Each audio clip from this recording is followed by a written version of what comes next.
Oke, selamat pagi. Walaupun siang hari, kita tetap semangat pagi. Nah, kami ucapkan sebelumnya terima kasih kepada Dewan Guru SDN 28 Pemulutan yang sudah menyempatkan waktunya untuk ikut dalam pengibasan aksi nyata modul 1.4 ya tentang budaya positif.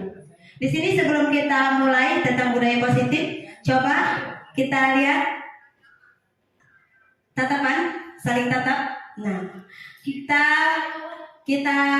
senyum ya, senyum selama 1 menit. 10 detik saja. 1, 2, 3, senyum, keluarkan giginya. Iya, ceria. Karena kita akan belajar tentang budaya positif. Jadi harus selalu senyum, Bu ya.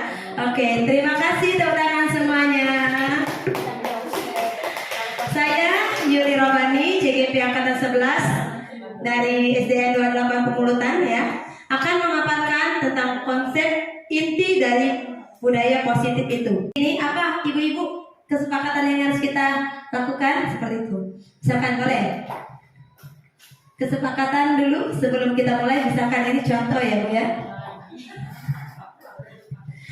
Baik Ibu Yuli, saya berusaha memberikan contoh, misal untuk diskusi kita sekarang, kesepakatan kita misalkan sebelum memulai acara ini, HP kita semua kita silent. Benar. Nah, kepada siswa, kalau untuk di kelas contohnya pernah saya lakukan itu kesepakatan di kelas itu, misal seragam sekolah itu harus dimasukkan kecuali untuk hari Jumat itu pakai baju muslimah karena bajunya itu di luar. Itu salah satu kesepakatan kelas yang saya lakukan. Ada juga kalau di kelas itu buka sepatu biar kelas itu tidak kotor. Banyak Bu kesepakatan yang lain. Siap, benar Bu. Oke, benar ya, kesepakatan kelas. Ya, tepuk tangan. Kesepakatan rapat, salah satunya itu HP disilentkan seperti itu. Itu kesepakatan rapat kita pada siang hari ini. Konsep inti dari budaya positif itu. Di sini ada 8 poin ya. Yang pertama perubahan paradigma belajar. Yang kedua motivasi perilaku manusia. Selanjutnya disiplin positif, posisi kontrol guru, nilai-nilai kebajikan, keyakinan kelas, dan kebutuhan dasar serta segitiga prestasi. Baik, di sini pembelajaran dengan paradigma baru. Kita lihat di sini pembelajaran dengan paradigma baru merupakan pembelajaran yang dirancang sehingga berdasarkan prinsip pembelajaran yang diferensiasi, sehingga murid sesuai dengan kebutuhannya berdasarkan tahap perkembangan anak. Jadi pembelajaran itu bisa disesuaikan dengan tahap perkembangan anak dengan kebutuhan anak itu sendiri, sehingga bervariasi dalam proses pembelajarannya. Next, oke, di sini ada tentang teori kontrol. Di sini ada 4 ya. Kita lihat di sini ada gambar tentang kayak diatur seperti itu kan. Ilustrasi dan tentang guru untuk mengontrol dirinya. Ilusi bahwa semua penguatan positif efektif itu bermanfaat. Selanjutnya, ilusi bahwa kritik membuat rasa bersalah mampu menguatkan karakter dari anak tersebut. Dan yang terakhir, ilusi bahwa anak dewasa itu berhak untuk memberikan dorongan seperti itu. Selanjutnya ada perubahan dari paradigma ya, stimulus respon dari pendekatan teori kontrol itu. Kita lihat di sini, kita bahas realitanya itu semua anak itu mempunyai kebutuhan. Ini realitanya tuh kita lihat sama seperti itu. Tapi di teori kontrol itu berbeda. Setiap anak mempunyai kebutuhan yang berbeda. Nah, seperti kita belajar, kita menggunakan metode pembelajaran ceramah. Sedangkan ada anak yang bisa menyerap dari visual, ada juga audio visual maupun kinestetik, ya berbeda-beda. Selanjutnya, next.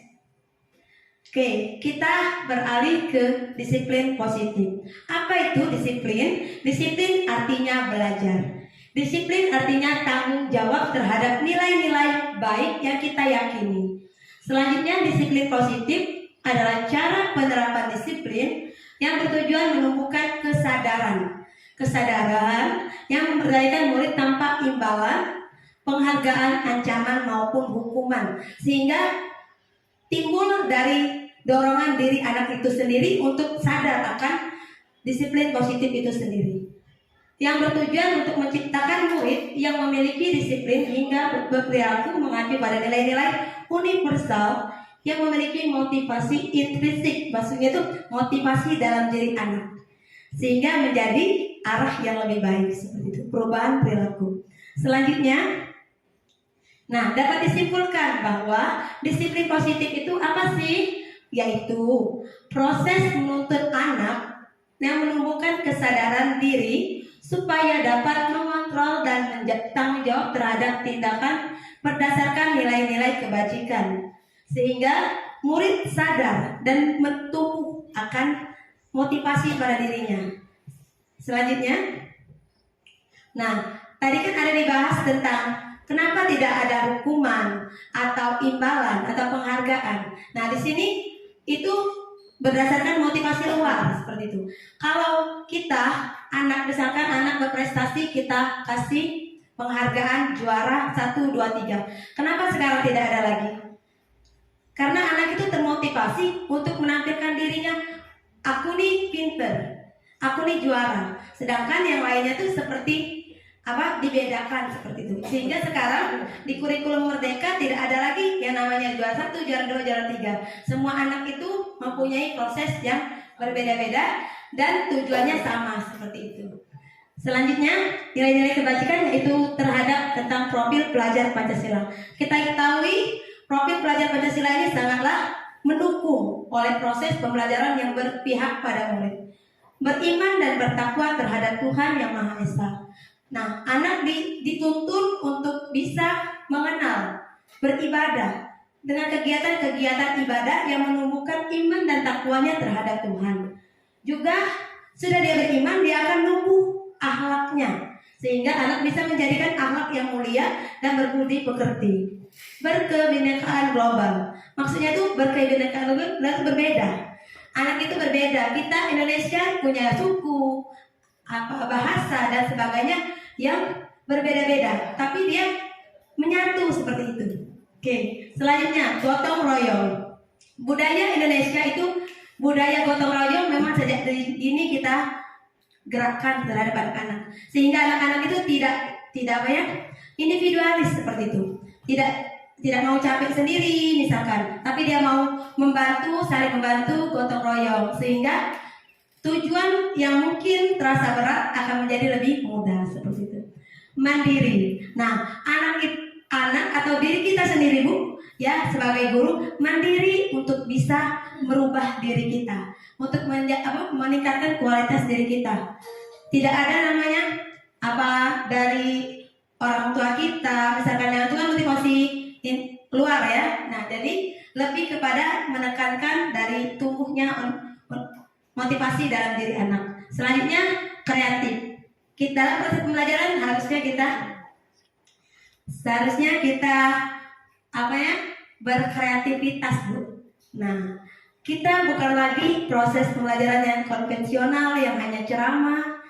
Kita menggunakan media, teknik, metode yang sangat beraneka ragam. Mungkin yang teknologi mungkin sulit untuk dipahami, tapi bisa kita pakai media yang sederhana seperti kertas atau kertas bergambar, boleh kita potong-potong. Nah, kita minta anak untuk menyusun. Nah, kita lihat timbul tidak kreativitas anak, dia bagaimana cara dia menyusunnya, seperti itu. Itu kan menumbuhkan nalar kritis juga untuk anak, bagaimana dia berpikir untuk bisa menemukan solusi atau apa yang ditujuannya itu dapat tercapai, seperti itu. Oke, selanjutnya toleransi, rasa hormat, integritas, mandiri, menghargai, yaitu antusias juga, kreativitas, kerjasama, serta percaya, serta komitmen. Ini proses-proses yang kita alami yang membutuhkan proses. Tapi insya Allah dengan adanya tahapan tadi akan tercapai keterampilan hidup. Nah, keterampilan hidup itu apa? Dapat dipercaya. Anak bisa dapat dipercaya. Kita memberikan kepercayaan terhadap anak. Selanjutnya pelurus hati, mendengarkan secara aktif. Nah, di sini kita lihat. Nah, anak-anak mendengarkan, merespon apa yang kita ucapkan berarti sudah mendengarkan secara aktif. Terus juga tidak merendahkan orang lain, kita memberikan yang terbaik pada dirinya. Tidak yang namanya bullying seperti itu ya, tidak membeda-bedakan.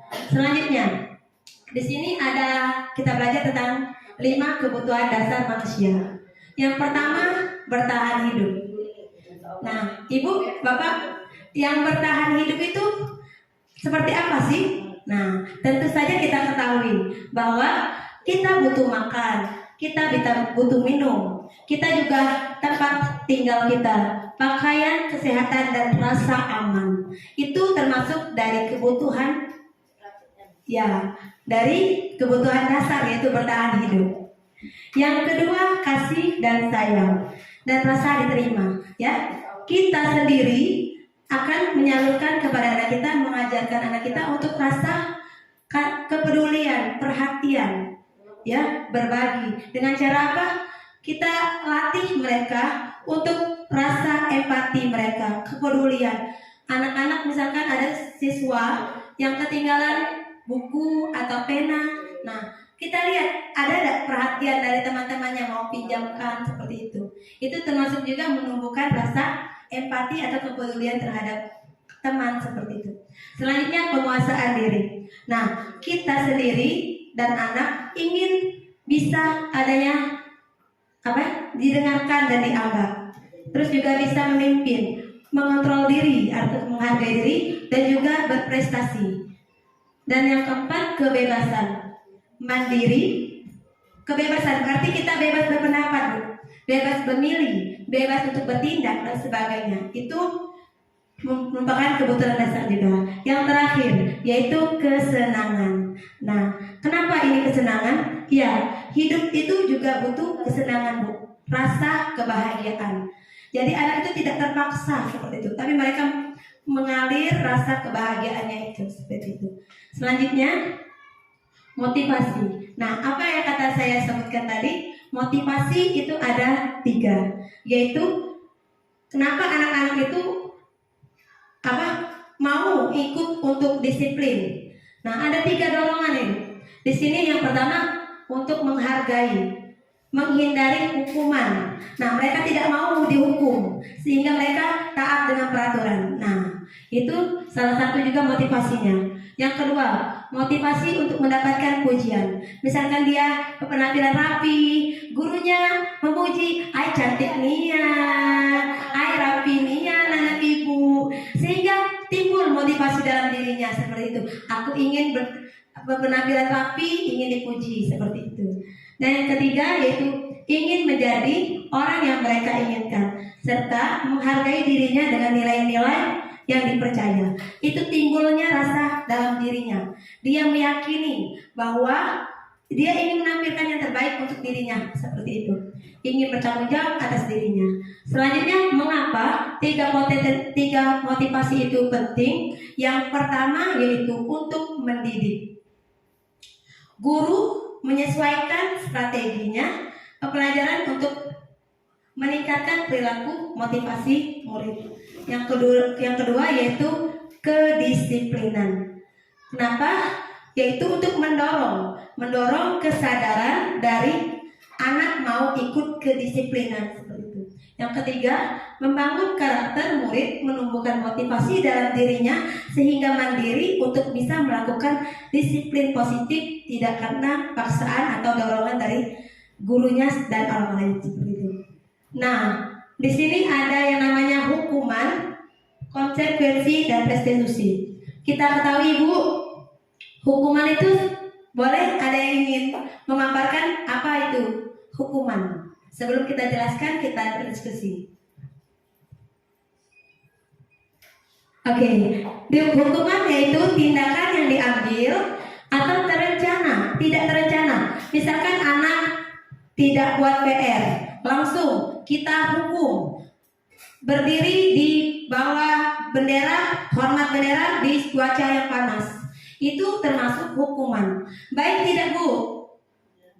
Tidak ya, karena itu membuat anak merasa takut, anak terpaksa seperti itu. Jadi anak itu tidak nyaman.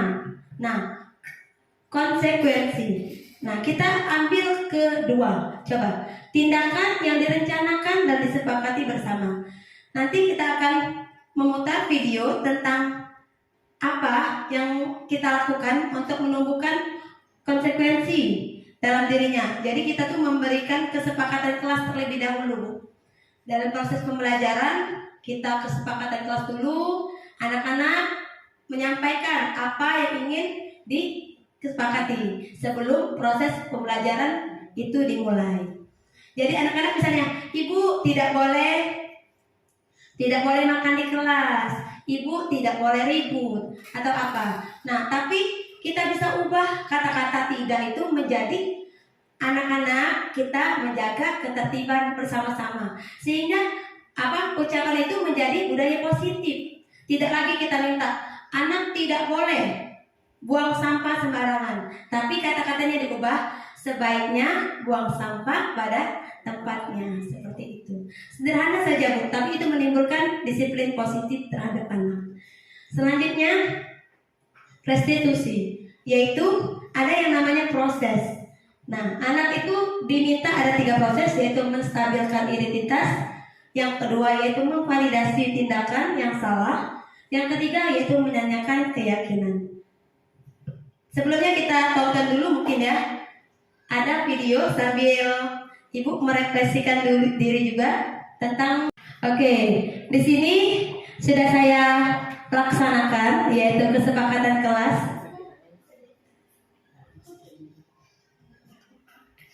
Nah, di mana saya sendiri meminta siswa sebelum proses pembelajaran, meminta siswa untuk anak-anak apa yang harus kita sepakati. Nah, seperti itu. Sehingga proses pembelajaran itu bisa dimulai sampai selesai itu dilakukan dengan disiplin positif itu.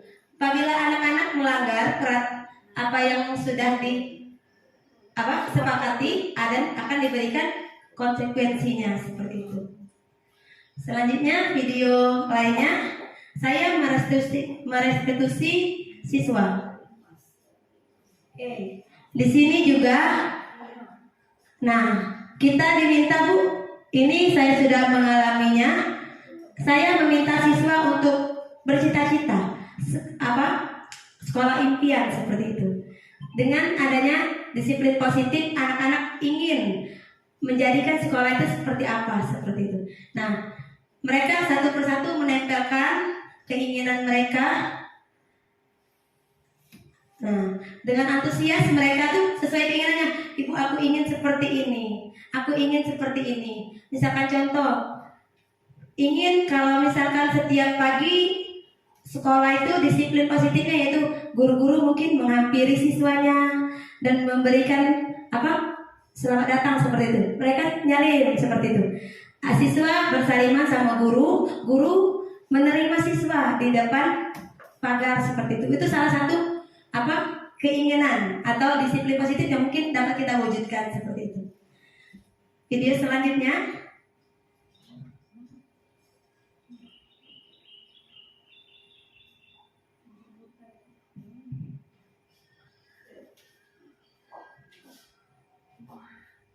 Nah, ini ada kasus. Nah, bagaimana saya merestitusinya? Merestitusi. Nah, yang pertama tadi mengidentifikasi masalah, seperti itu ya. Saya menanyakan, anak ini Rani dan Febrian. Beliau berdua ini sering berselisih, seperti itu. Nah, setiap di proses pembelajaran di kelas mereka sering namanya berselisih, sehingga saya menanyakan apa penyebabnya, seperti itu. Ternyata awalnya itu Febrian seperti itu yang mengatai orang tua. Si Rani tidak mau dikatai seperti itu kan, dicuil seperti itu kepalanya, sehingga terjadinya perseteruan terus seperti itu. Sehingga saya memanggil Rani, dan di akhir slide ya, saya memanggil juga Febrian untuk bisa memberikan menumbuhkan kesadaran mereka, apa yang kalian permasalahannya itu, memvalidasi juga tindakan, terus tindakan apa yang mereka inginkan sehingga ingin memperbaiki masalah itu. Terus yang terakhir menanyakan keyakinan. Nah, anak misalnya itu sudah menjadi kesepakatan kelas kita kan, kenapa kalian langgar seperti itu?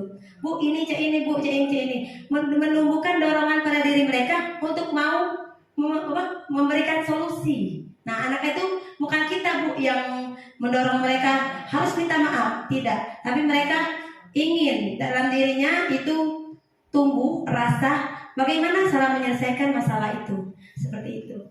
Sehingga mereka meyakini bahwa itu tidak boleh dilakukan lagi dan akan menjadikan pembelajaran yang menjadi lebih baik. Oke, selanjutnya kita ice breaking dulu bu ya. Nah, ini dia Febrian tadi ya. Oke, kita ice breaking dulu. Kita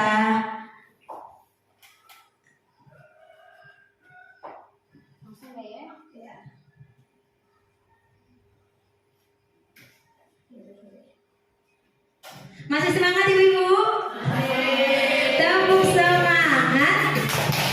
Dan dang, ding ding ding, dung dung dung, se, aha aha ma, aha aha nga, aha aha semangat. Ayo berdiri ibu, kita ice breaking dulu. Boleh. Oke. Siap siap. Tangan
seperti apa? Saya bagikan Bu ya.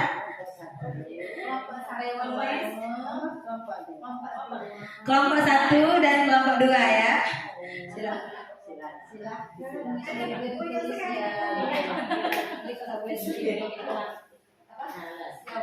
Kelompok 2 ada pena enggak?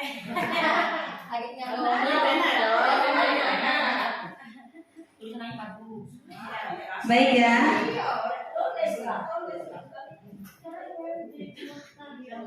Sebelum kita memaparkan materi selanjutnya, kita minta pendapat dulu ya para ibu. Apa sih itu budaya positif menurut ibu? Seperti itu.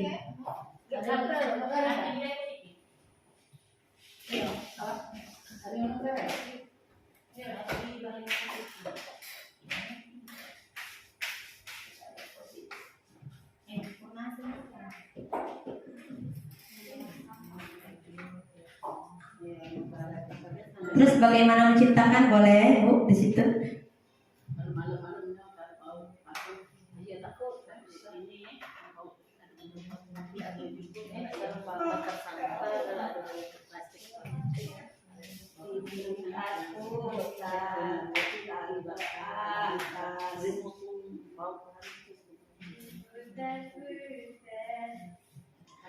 Boleh diskusi dulu ya.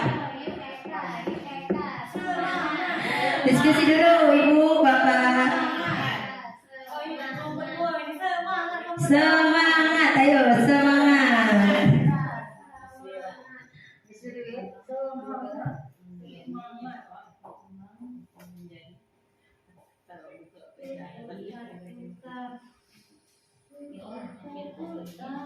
Kalau sudah boleh ditempelkan.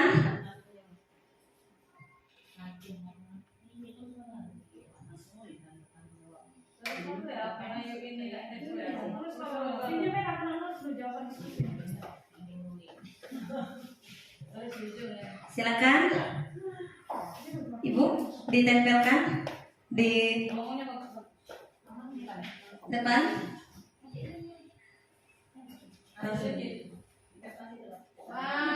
Oke, tepuk tangan itu nomor 1 ya, yang diwakili Bu Eka.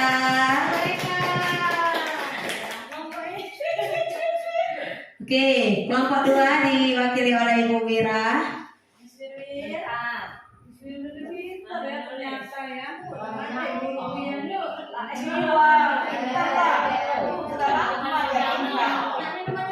Boleh Bu sambil mengisi BK, boleh bersama kami di depan. Nah, boleh dijelaskan Bu? Mohon disimak ya Bu, silakan.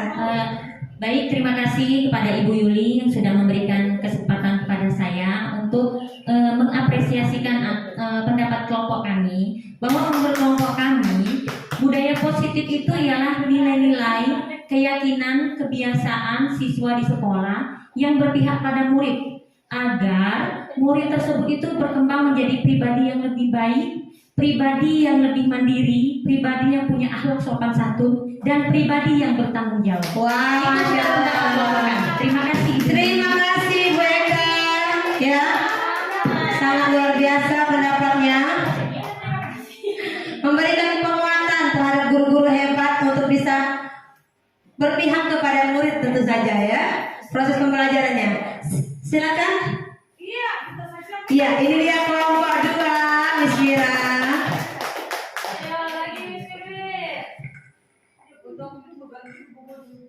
Silakan Bu. Assalamualaikum warahmatullahi wabarakatuh. Waalaikumsalam warahmatullahi wabarakatuh. Terima kasih kepada Ibu Yuli yang sudah memberikan pencerahan atau penjelasan tentang budaya positif, dan terima kasih atas sharing serta ilmu yang sudah diberikan kepada kami semua. Oke, baiklah. Di sini saya perwakilan dari kelompok 2 yang ingin memberikan pendapat menurut kami tentang budaya positif. Jadi budaya positif itu menurut kami itu cara menerapkan nilai-nilai berupa seperti kebiasaan atau perilaku siswa, sehingga kita guru ini memberikan contoh yang baik, terutama di bidang sikap kita sebagai guru bagaimana memperlakukan siswa itu. Contoh misalnya pada saat mereka datang ke sekolah itu kita sebagai guru mungkin bisa menyambutnya misalnya dengan mengucapkan selamat pagi, atau misalnya seperti saling salaman antara guru dan siswa. Selanjutnya budaya positif itu memberikan efek yang positif kepada kita semua, khususnya siswa, agar siswa itu bisa berkembang secara lebih berkualitas, khususnya di bidang di hal tata tertib, terus menumbuhkan rasa sopan santun terhadap guru khususnya. Selanjutnya budaya positif itu juga bisa memberikan nilai positif untuk sekolah, sehingga siswa itu bisa memberikan tingkah laku yang baik, agar mereka antara siswa yang satu dengan siswa yang lainnya bisa berinteraksi dengan baik, lalu dengan bisa saling menghargai. Super sekali. Sangat luar biasa ya. Diskusinya itu berjalan dengan baik sehingga memperoleh keputusan atau penyampaian sangat super sekali. Tepuk tangan semuanya untuk kelompok 1 dan kelompok 2 yang sungguh luar biasa ya. Sangat hebat-hebat para guru kita. Oke. Nah, lanjut ya. Lanjut ibu-ibu. Nah, 5 posisi kontrol ya. Yang pertama, guru sebagai penghukum. Apa sih guru sebagai penghukum itu? Guru yang diposisikan yang itu cenderung menggunakan hukuman fisik atau verbal untuk mencegah, menegakkan aturan sehingga siswa menjadi takut. Nah, siswa itu menjadi takut kalau dia melanggar peraturan, dia kena hukum. Hukumannya berat, kayak tadi dijemur atau push up dan sebagainya. Jadi mereka tidak timbul rasa dalam dirinya untuk kesadaran, tapi rasa takut seperti itu, Bu. Selanjutnya yang kedua, posisi guru sebagai pembuat rasa bersalah. Mungkin kita juga pernah mengalaminya, Bu. Kita mungkin pernah dulu di posisi penghukum, dan juga ada juga di posisi pembuat rasa bersalah. Bagaimana sih pembuat rasa bersalah itu? Kita melakukan pendekatan terhadap anak. Kita ngomong, misalkan ini dia melakukan kesalahan, dia berbohong misalkan. Nah, tidak boleh kita berbohong. Kalau kita berbohong, nanti kita dimarah Allah dan sebagainya. Jadi menumbuhkan rasa bersalah dia. Jadi sehingga dia tidak akan mengulangi lagi kesalahannya seperti itu. Selanjutnya ada yang ketiga, guru sebagai teman. Mungkin kita juga masih di posisi ini, Bu. Kita akrab dengan siswa kita, sehingga ada kecenderungan kurang menegakkan aturan sekolah. Anak-anak itu sepertinya menganggap kita teman, sehingga kedisiplinan itu kurang ditegakkan. Yang positifnya, suasana kita akrab dengan siswa. Tapi yang agak negatif itu tadi, siswa cenderung tidak menegakkan peraturan seperti itu. Yang keempat yaitu guru sebagai pemantau. Nah, posisi ini guru memantau. Nah, dia cenderung membuat banyak aturan. Misalkan yang pertama, tidak boleh datang jam terlambat dan sebagainya ya. Dia hanya memantau, tapi dia tidak tahu apa anak itu posisinya apa kendala anak itu. Nah, jadi dia memantau, anak itu salah dihukum seperti itu.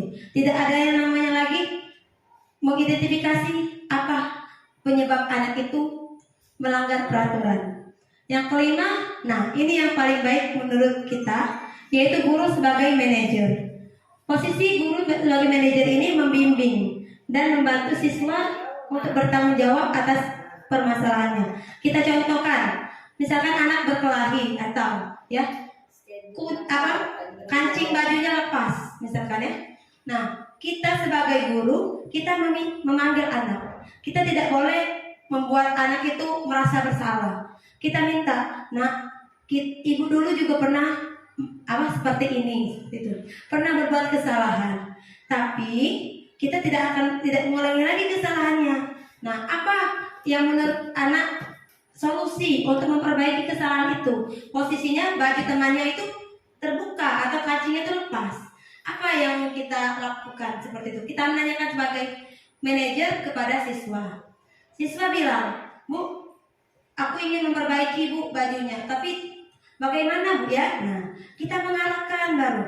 Kita jahit saja misalkan kancing bajunya. Nah, sehingga anak itu, oh iya Bu, nanti saya perbaiki. Saya akan jahit lagi kancing baju teman saya sehingga solusi atau permasalahan dia dapat tercapai. Kita tidak misalnya, oh kau tidak boleh ini, salah, nakal ini, jangan. Karena anak itu butuh perhatian, butuh bimbingan kita secara baik seperti itu. Oke, nah ini contoh dari penghukum. Nah, misalkan orang guru hormat kepada tiang bendera 1 jam. Siswa itu kan kepanasan Bu, oke? Jadi tidak boleh kita lakukan. Yang kedua, membuat rasa bersalah. Yang tadi kata Ibu, beberapa kali Bapak harus memberitahu kamu supaya kamu tidak mengecewakan Bapak, maksudnya itu kan.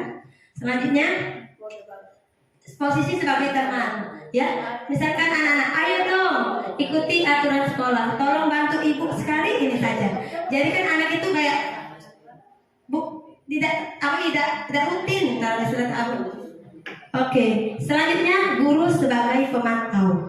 Nah, yang kata tersebut tadi itu Bu, guru itu hanya memantau.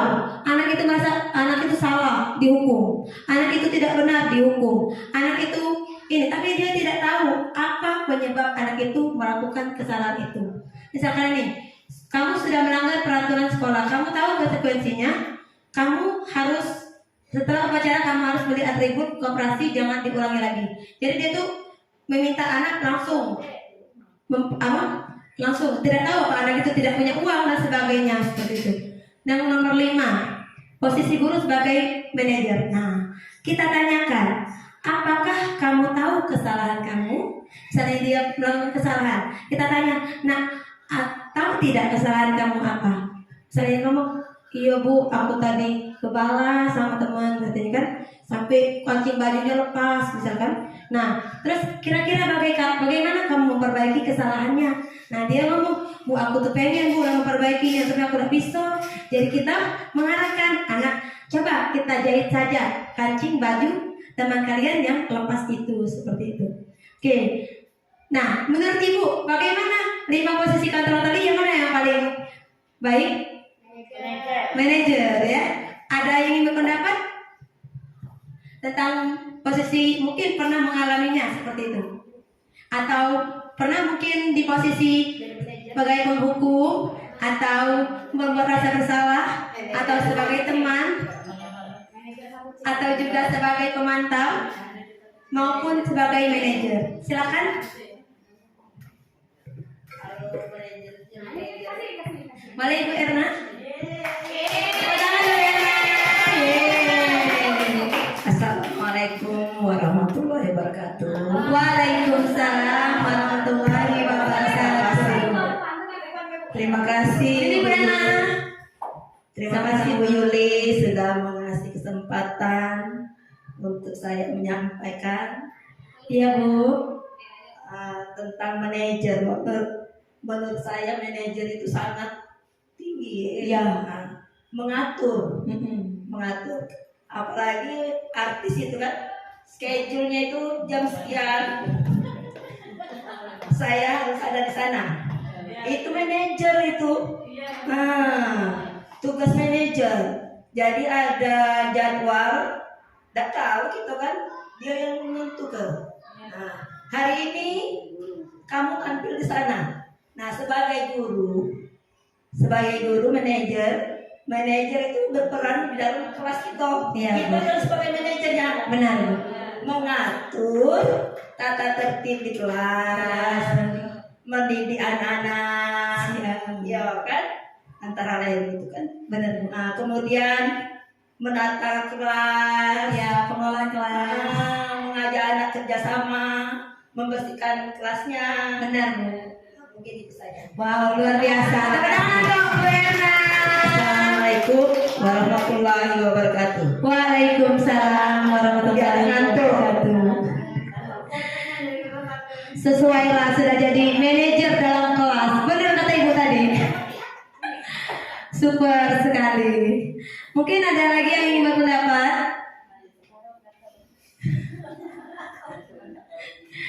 Mungkin ada yang mau share pernah mengalami anak yang bermasalah, tapi kita selesaikan dengan merestitusinya seperti itu. Oke, lanjut. Lanjut Ibu. Nah, kita ambil kesimpulan ya. Benar kata Bu Erna tadi ya. 5 posisi kontrol ini yang paling baik menurut kita posisikan sebagai manajer. Guru sebagai manajer dapat membuat suasana murid yang mempersilahkan murid bertanggung jawab atas perbuatannya yang mereka lakukan dengan memberikan dukungan, ya, tidak memberikan membuat mereka bersalah, tidak membuat mereka nakal sebagainya, tapi memberikan dorongan untuk anak memperbaiki kesalahannya seperti itu, mencarikan solusi, tidak hanya mengecap anak itu nakal, bersalah dan sebagainya, akan menimbulkan rasa takut mereka saja. Tapi kalau kita memposisikan kita sebagai manajer, kita mencari solusi, mengarahkan mereka untuk bisa mencapai perbaikan dari solusi atau masalah yang dia hadapi seperti itu. Nah, sehingga posisi manajer ini, posisi manajer ini menuju pada pembinaan restitusi itu sendiri. Dirinya sendiri berhasil membentuk identitas sehingga murid itu lebih efektif seperti itu. Oke, balik ke keyakinan kelas. Tadi sudah dijelaskan tentang kesepakatan dan keyakinan. Apakah berbeda ataukah sama? Nah, kesepakatan kelas itu kita meminta anak berpendapat apa yang kita sepakati. Nah, kesepakatan kelas juga kita bisa meminta anak sebelum proses pembelajaran, kita minta anak rapikan bajunya dulu. Nah, sehingga mereka rapikan. Apa kita misalkan, kita konsekuensinya apa seperti itu. Misalkan dia tidak rapi, apa tuh contoh? Oh, kalau di kelas saya, seandainya anak itu tidak berpakaian rapi, pertama saya suruh anak itu merapikan pakaian. Ya. Boleh di luar kelas atau di WC Bu. Soalnya kalau misalkan mereka merapikan di kelas, nggak enak Bu dilihat sama teman sekelasnya. Ya, benar. Mungkin ada solusi lain, misalkan anak melanggar kesepakatan. Ibu Ratna mau berpendapat? Kesepakatan dulu Bu.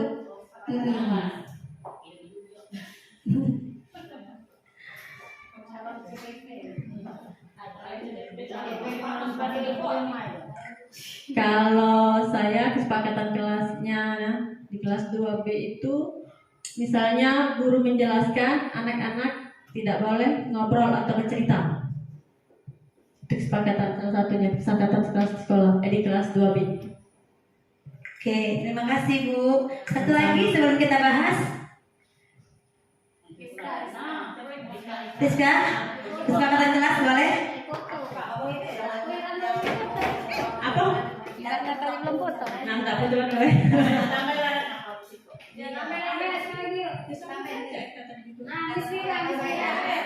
Ya. Ayah, tidak boleh datang terlambat.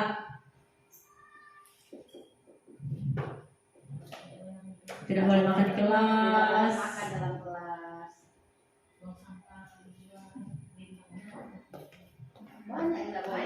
Boleh ngobrol waktu belajar. Oke, terima kasih Bu. Semuanya sudah berpendapat. Nah, ini kan kita lihat dari ya, kesepakatan tadi sudah diberikan oleh guru-guru. Yang pertama itu apa yang di silent, yang kedua yaitu berpakaian rapi, yang ketiga itu tidak boleh ngobrol ya, yang keempat itu tidak boleh terlambat, dan yang kelima yaitu tidak boleh makan di kelas seperti itu. Nah, di sini kita minta dulu, nah sepakat tidak misalkan, sepakat tidak HP di silent misalnya, sepakat, tidak boleh ngobrol sepakat. Iya, itu contoh yang di rapat Bu ya. Oke, tidak boleh telat sepakat misalkan, sepakat ya. Nah, ini kita lihat ada bahasa-bahasa tidak boleh. Nah, bagaimana ini kesepakatan kelas ini menjadi budaya positif. Kita ganti kata-katanya, Bu. Misalkan tidak boleh ngobrol, misalkan sebaiknya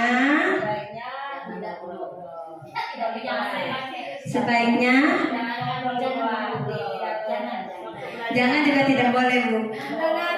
Iya, sebaiknya mendengarkan. Ya, perhatikan. Nah, selagi Bu ya, tidak boleh terlambat. Nah, bagaimana kita mengubah bahasa tidak boleh menjadi kalimat positif? Datang tepat waktu.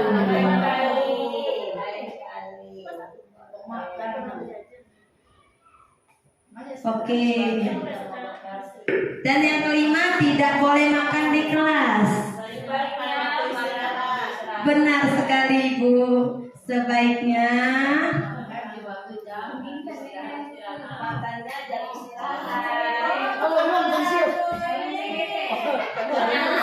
wah, Masya Allah. Tepuk tangan semuanya. Benar-benar semuanya, Ibu. Calon CGP. Iya. Nah, Ibu, dengan tidak sadar kita sudah mempelajari budaya positif.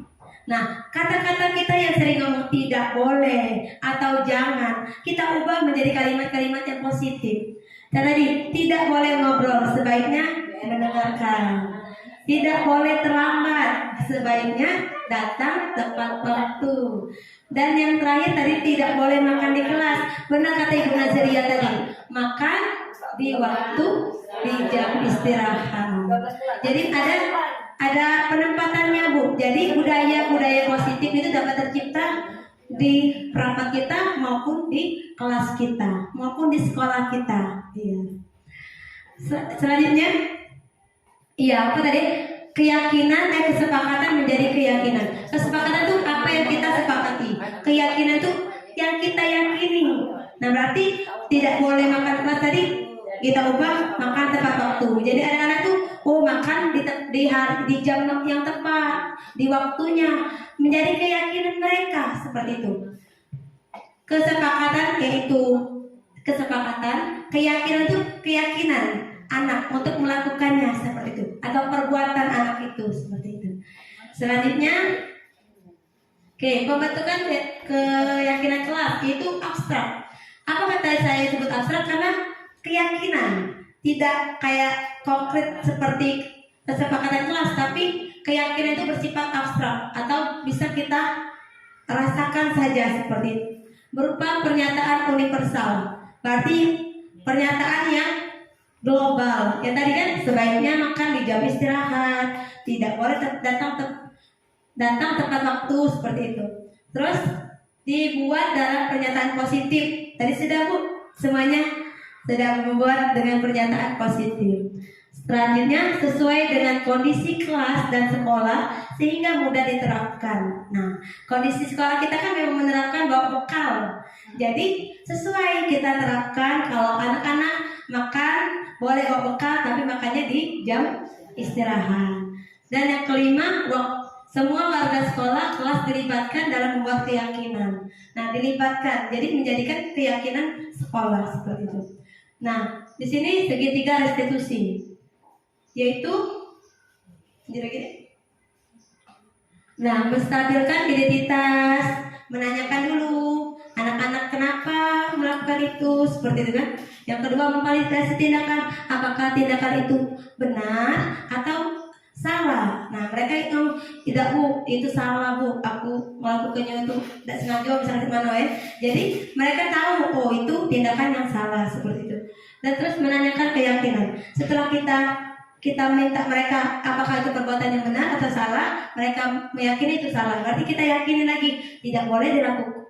Sebaiknya dilakukan perbaikan seperti itu.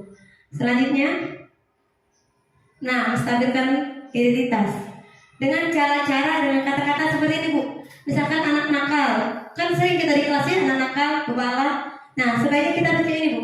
Berbuat salah itu wajar, misalkan. Jadi mereka tuh, oh iya, aku pernah juga melakukan kesalahan, jadi itu wajar. Dan yang kedua, tidak ada manusia yang sempurna. Yang ketiga, bapak ibu juga pernah melakukan itu. Jadi kita memposisikan diri kita, ibu dulu pernah itu juga nak, tapi ibu perbaiki kesalahan itu.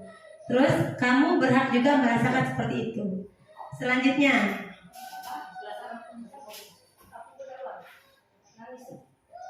oke, validasi tindakan. Nah,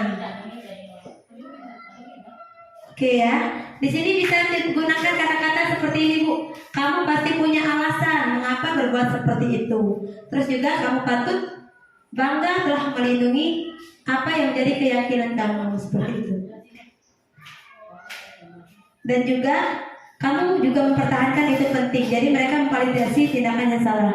Selanjutnya, nah, keyakinan tadi. Apakah keyakinan kelas ini kelas kita seperti itu? Nilai-nilai apa yang telah kita sepakati misalkan ya? Terus seperti apa gambaran sebuah kelas yang ideal menurut kamu? Tadi sudah dipaparkan juga. Kamu ingin menjadi seorang seperti apa? Bisa kita minta dengan anak-anak yang nakal. Nah, kamu ini ingin seperti apa? Seperti itu. Oke. Jadi anak-anak yang misalnya, nah tidak boleh seperti itu. Kamu ingin jadi seperti apa? Bu, aku ingin jadi polisi. Bu, aku ingin jadi tentara. Bu, aku ingin jadi guru. Bu, aku ingin jadi dokter. Nah, kalau kalian mau cita-citanya itu tercapai, harus apa? Melakukan ini, misalkan latihan fisik, jaga kesehatan, belajar dengan giat dan sebagainya.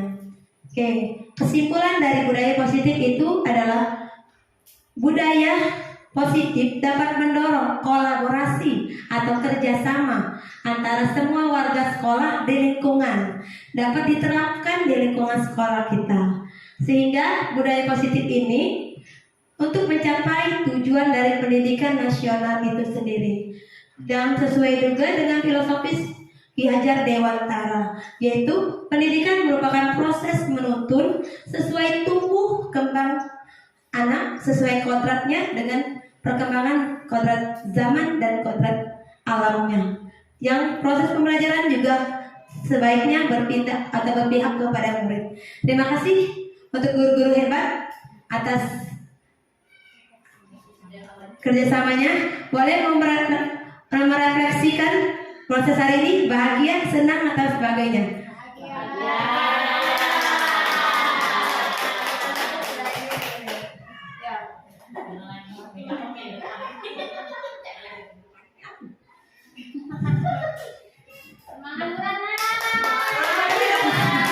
Baik, terima kasih kepada Ibu Yuli telah memberikan kami inspirasi baru dalam proses belajar pembelajaran yang berpihak kepada murid dan budaya positif.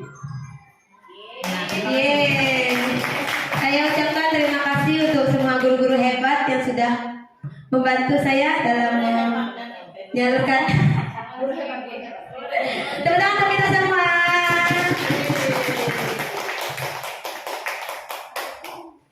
Sekian dari saya mohon maaf apabila ada kata-kata yang salah. Kita di sini proses belajar bergerak dan menggerakkan, sehingga proses budaya positif dapat kita ciptakan di lingkungan sekolah kita SDN 28 Pemulutan. Sekian dari saya. Wassalamualaikum warahmatullahi wabarakatuh. Waalaikumsalam warahmatullahi wabarakatuh.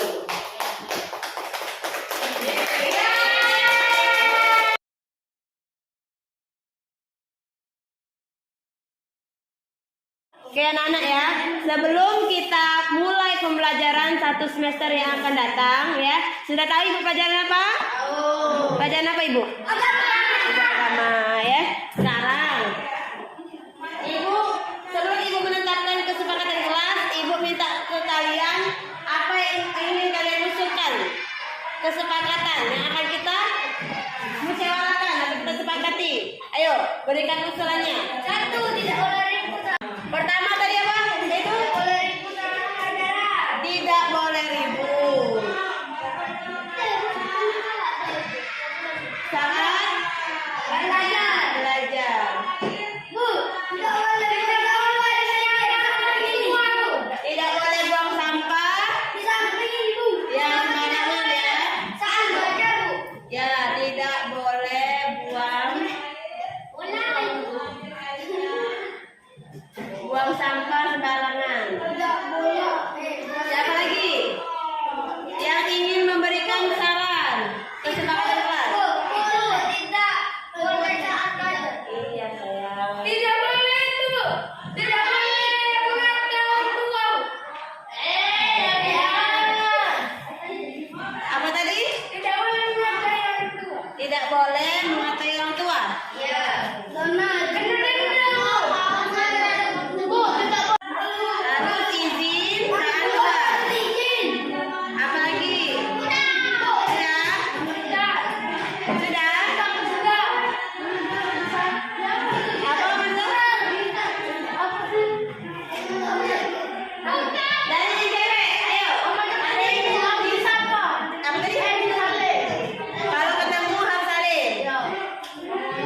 Benar, kakak? 6. Harus salim saat ketemu guru. Kakak sepakat tidak? 6. Harus salim saat ketemu guru. Kakak sepakat tidak?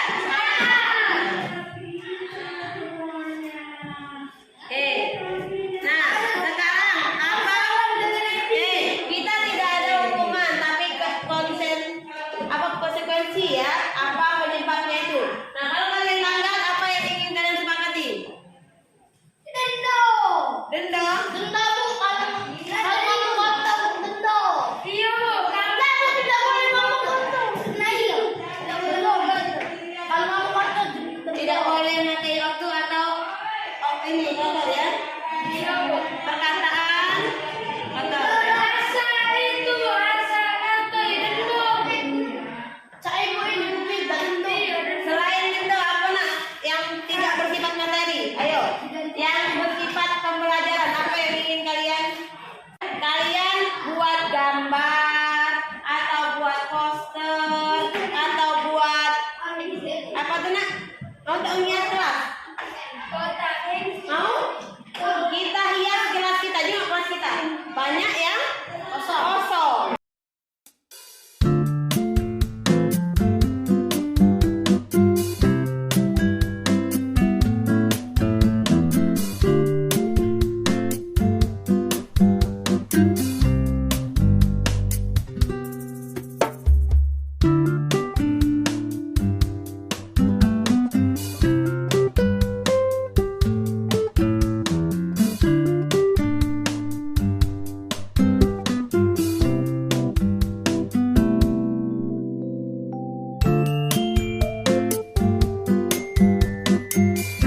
Berbala sama akbar ya.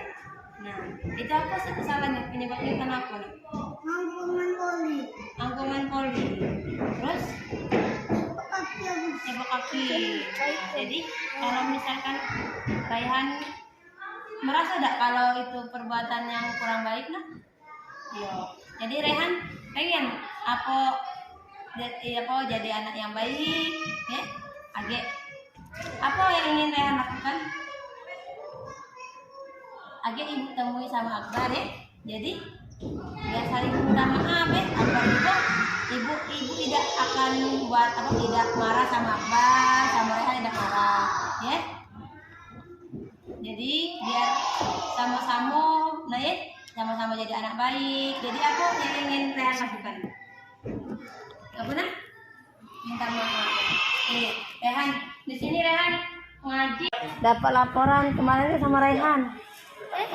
Ya dulu kemarin belum selesai kan itu? Oh lama apa nih? Tahu Akbar salahnya awalnya? Nah siapa? Itu dia kan yang bercanda. Males datang dia langsung ngocok. Bukan ngadang. Kau galak berpikir apa? Bukan ngadang nah. Ya? Kau galak duluan berbala. Tidak capek apa kau nak? Ngomong. Besar. Apa maafan ya? Ya, lagi ulangi ya.